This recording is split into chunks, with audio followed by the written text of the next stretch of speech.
Okay, thanks everyone. I'm going to call the meeting to order just because we need to appoint a chair.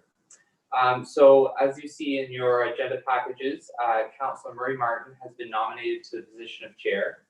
I guess before we start that, I should do a roll call for those who are listening. My name is Jeff Smith. I'm the deputy clerk, and I am just chairing the meeting for the purposes of appointing a chair.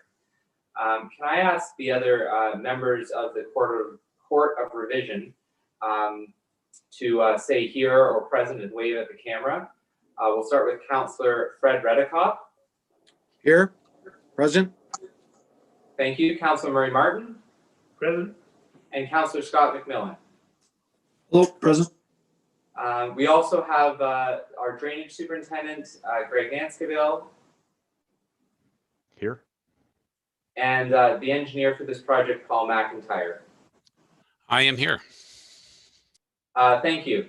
So we'll introduce the appeals shortly, but for now we've introduced everyone, and now Councillor Murray Martin has been nominated to the position of chair. Can I get someone to move that? That's Councillor McMillan. All in favor? That's carried. Councillor Martin, you may assume the role of chair, please. Thank you. Are there any declarations of pecuniary interest? Seeing none, I'll ask Jeff to give us some background information. So in terms of the, thank you, Mr. Chair. In terms of the Court of Revision, there's a specific jurisdiction for the court. Any property owner assessed for drainage works may appeal to the court on the following grounds: that their land or road has been assessed too high or too low, that their land or road should have been assessed and has not been assessed, or due consideration has not been given to the type of use of the land. The Court of Revision does not have authority to change the engineer's report in any other way other than to alter the schedule of assessments. And if this court does wish to reduce one assessment, others must be increased. If you do so, the other property owners must be present for any discussion about an increase. If this court does wish to make a reduction that results in an increase to other property owners, the court will have to adjourn and have a second sitting where we will provide notice to any other property owners affected. And with that, Mr. Chair, you may continue. Okay. The township did not receive any written request for appeals. Late appeal from property owners. The Drainage Act allows property owners to file late requests for appeal at the first sitting of the Court of Revision if the Court of Revision passed the resolution to hear late appeals. We do have a recommended motion in front of us. Would somebody care to move that?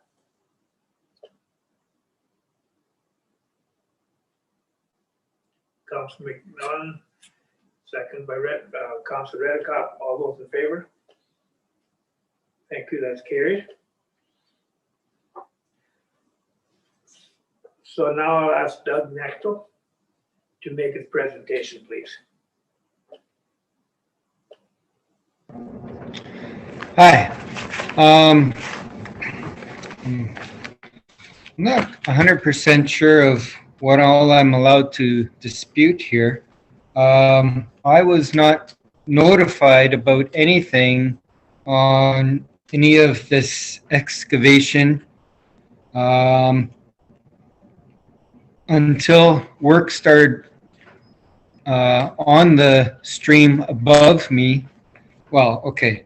I have the property at 1117 Spitzig Road, which is below Hopewell Creek Road, but I do have 5 acres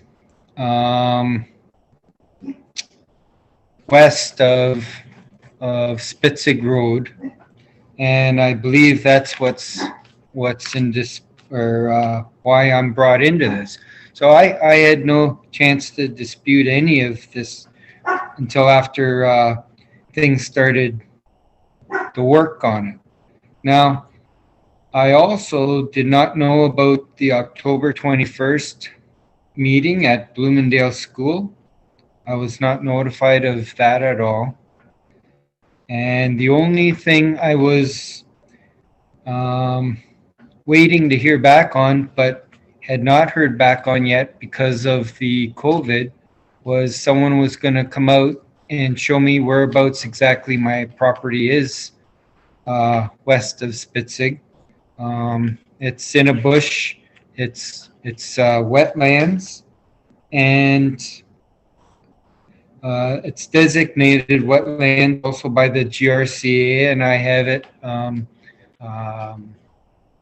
titled as such for the tax purposes. So it's not farmed, it's not worked, nothing's done with it. It's just landlocked inside a bush. It is a low area itself, so whatever it produces in water is next to nothing, because it's just water that would accumulate from rain or whatever, but it's not of any height that I'm aware of drainage. Now, for the costs, it says each property based on water flow and at the expense of all upstream lands should result in fair distribution by the landowners. Now, this is also what I want to dispute, is the report distribution of $275. I don't agree with that at all.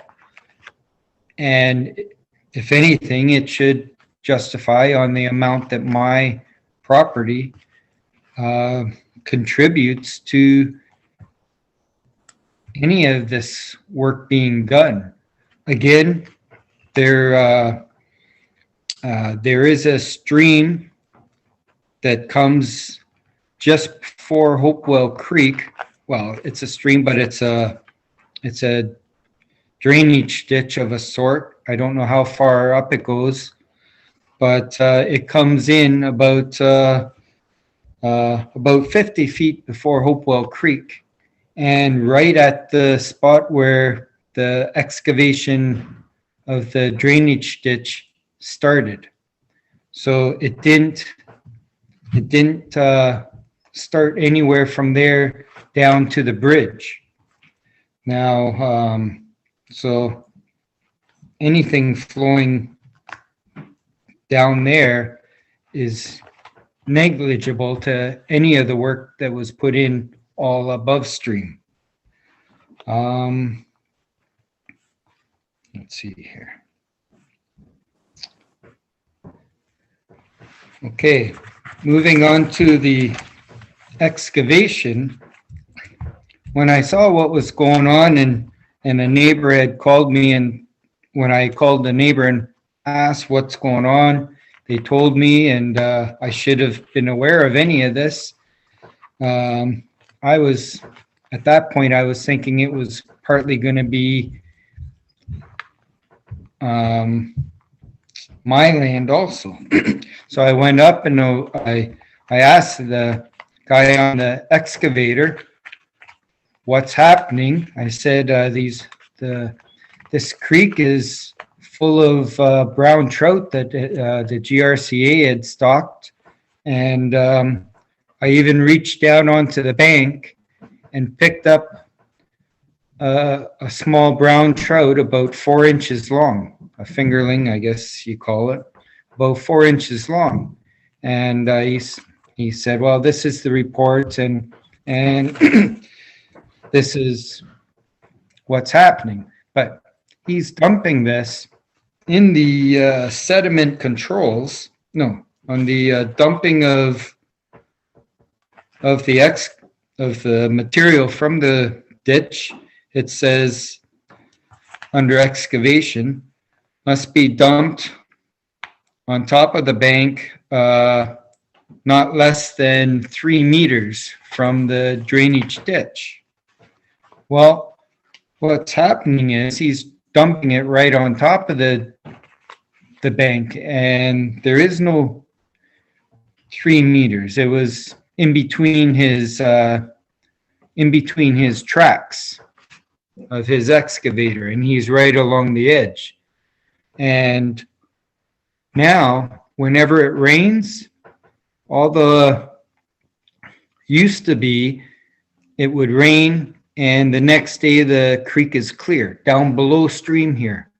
Now, it doesn't clear up for 3 to 4 days because all this sediment is washing back into the creek. And everyone that's having to pay all this amount to have their creek cleaned, they're not getting their money worth. It's the sediment's going right back into the stream and then washing down past Hopewell Creek, destroying everything else, all the brown trout that's in my creek. When I was there, I was reading the report that the contractor had, and I said, well, it says here you're also supposed to have sediment controls. And I said, you don't have anything in place. He says, well, we had some metal stakes and some, not the burlap, but that mesh to go and control the sediment. He says, but we weren't able to drive the stakes into the ground because of all the rocks. And so he had proceeded and carried on almost to the next neighbor's farm up the road, working without any sediment controls. Total lack of any concern or due to regulations. The GRCA was involved, had looked into the report going in, and if the report was done correctly, it would have been accepted, but not without these sediment controls. So he had said, well, he'll try and get some straw bales up there, and I never seen any straw bales since then. So I don't know if he had moved them further up where he was working or not, but it also goes to state that someone had to sign off on this, on the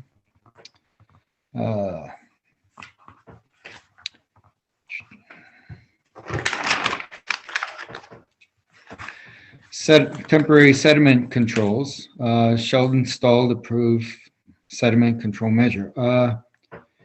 The contractor shall remove any accumulated sediment at regular intervals or directed by the engineer. Also, contractor will remove these temporary measures and sediment after the new open drain has stabilized, and only after authorization by the engineer. So do any of you know if that was done? Did the engineer go out there and actually look at how things were? Because going by the report, I don't see anyone's getting their money's worth out of all this. And if the seeding was completed already, or is that supposed to be a follow-up this year? So I guess that's about everything. Do you have questions for me? Thank you, Doug. Committee members have any questions?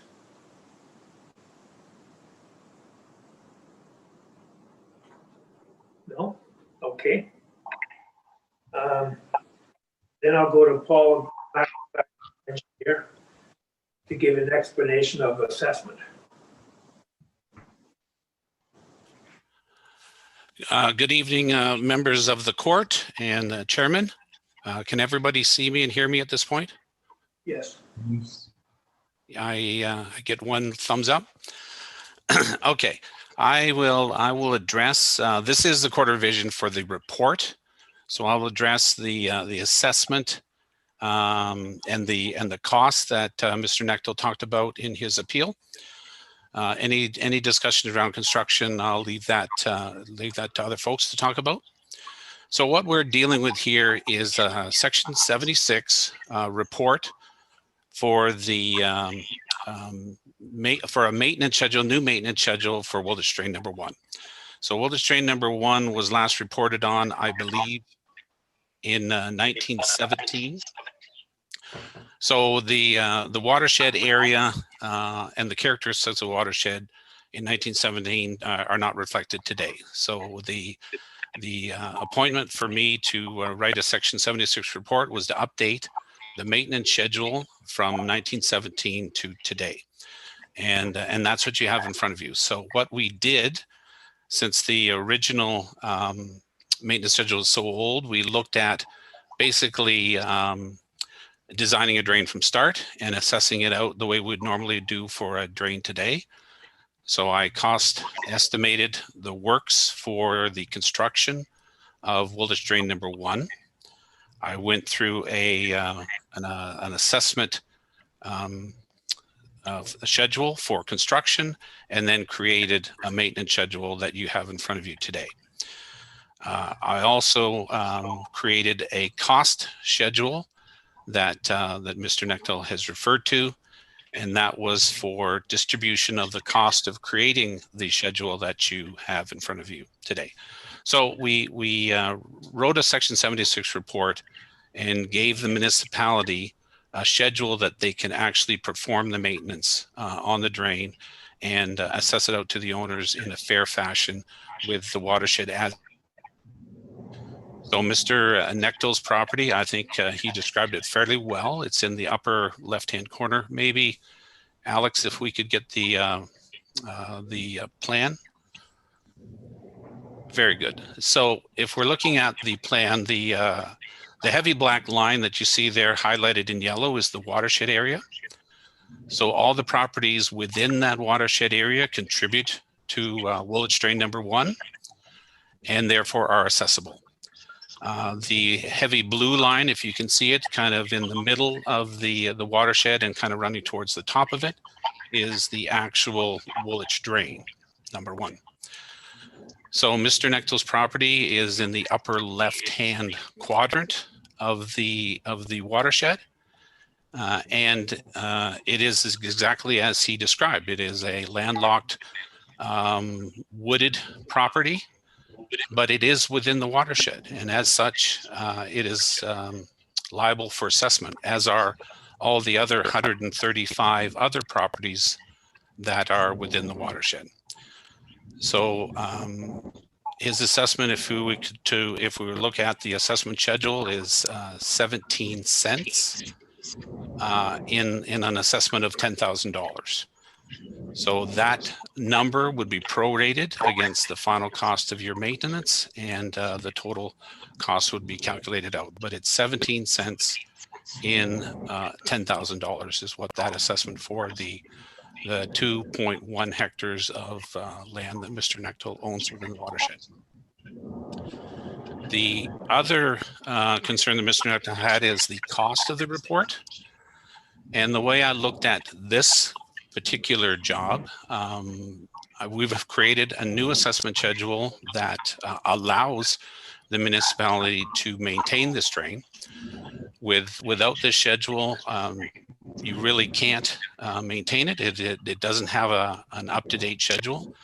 So that schedule, I looked at it, is equally valuable to any one of the owners within the watershed. Mr. Knechtel kind of referred to it as his being a smaller property. Maybe it should be prorated for the size of the properties. That would be the case if we were actually constructing a new drain. The cost of the report would be basically prorated as to their assessment on the drain. But in this case, everyone gets the same end result. They get a schedule, they get a maintenance schedule that the municipality can now use to maintain this drain and keep it functioning for the future. That's in a quick nutshell is my explanation of the report and why Mr. Necto was assessed within this drain.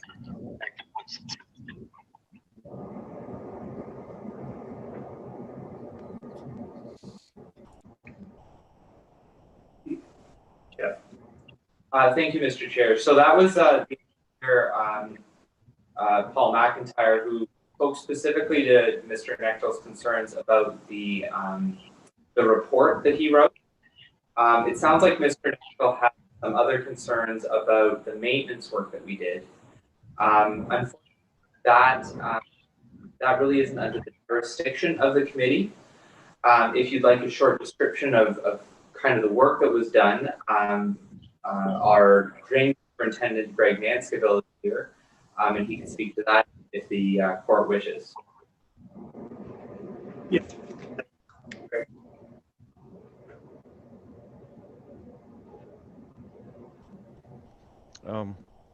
Yes, through you, Mr. Chair. Would you like some explanation during this? They are two totally different issues we're dealing with here. I can give you a little bit of a explanation if you wish now, but it should have no bearing on your decision as to the assessment to Mr. Necto.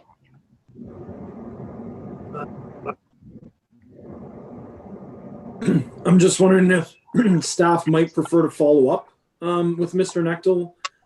What I guess if it's up to us, I guess I'd kind of want to know what staff's preference would be.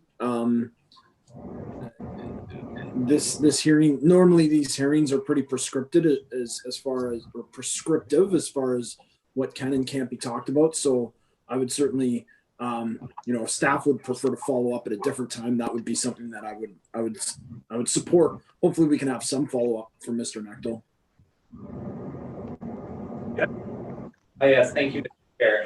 That's the like Mr. Nanscaville said, it shouldn't have any bearing on your decision regarding the cost of the engineer's report. If you wish, I can follow up with Mr. Nanscaville and Mr. Nanscaville separately, and then the court can focus on their sort of core responsibility, if you wish.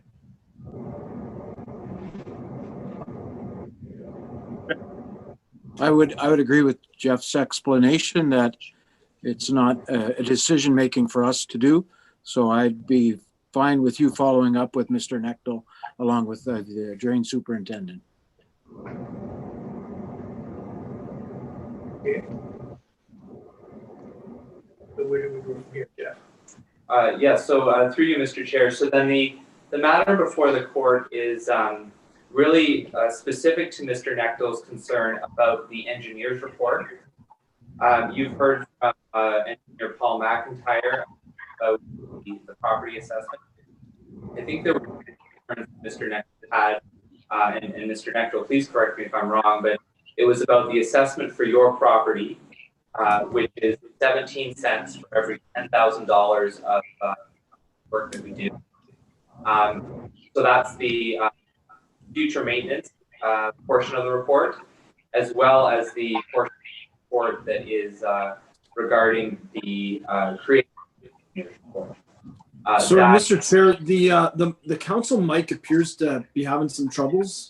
Maybe it's on my end.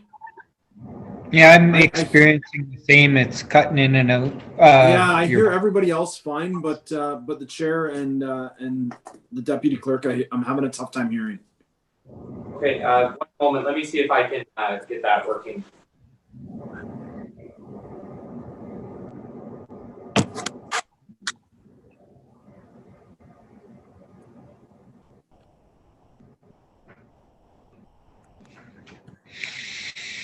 Is that any better? Yes. Okay.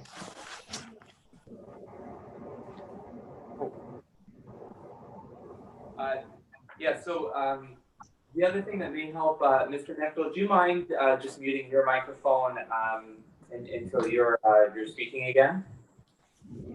Okay. Can everyone still hear me? Okay, so again, I hope I'm not misrepresenting Mr. Neckel, but I believe he had a concern with the engineer's assessment for future maintenance, as well as the engineer's assessment for the report cost. As you heard from the engineer, Mr. McIntyre, the report cost has been distributed equally to all property owners in the watershed. So those, I believe those are the two matters that the Court of Revision should consider. I would suggest at this time, if the court has any further questions for Mr. Neckel, if the court has any further questions for the engineer, Mr. McIntyre, or if the court has any further questions for myself as staff, this would be a good time to answer them. Then the next matter on your agenda would be deliberations by the court. I'll remind the court that you may, if you wish, go into closed session to deliberate. And at that time, if you do wish to do that, we would put Mr. Neckel in a waiting room. We would end the live stream, and you could deliberate in closed session. Your final decision must be rendered in open session, and it will be recorded in writing in the minutes. Yeah, that would how that process would work. Okay. Scott?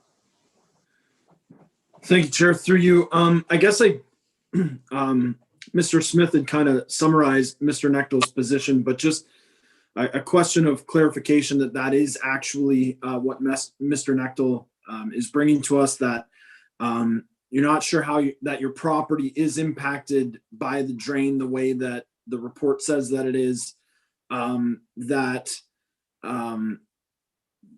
price should be prorated on the size of the property and not just divided equally.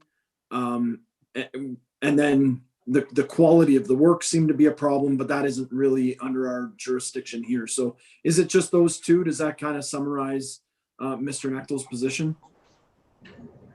Yes, it does. Okay. Thank you. There is a motion here to deliberate in closed session. Is somebody prepared to move that? Councilor McMillan? Councilor Reddicock? Okay, that's what we will do. Mr. Chair, if I may. So Mr. Neckel, our committee facilitator, Alex, will put you in a waiting room. If you wish to wait, feel free to stay there. I'm not sure how long the court will take to deliberate. After they finish deliberating, they will render their decision back in open session, so you can be brought back in. If you choose to wait, they'll render the decision in front of you. If not, I can email you to follow up with the decision. And then for anyone who's watching on the live stream, that decision will be recorded in the minutes for this evening. The live stream will end after this. Okay, thank you.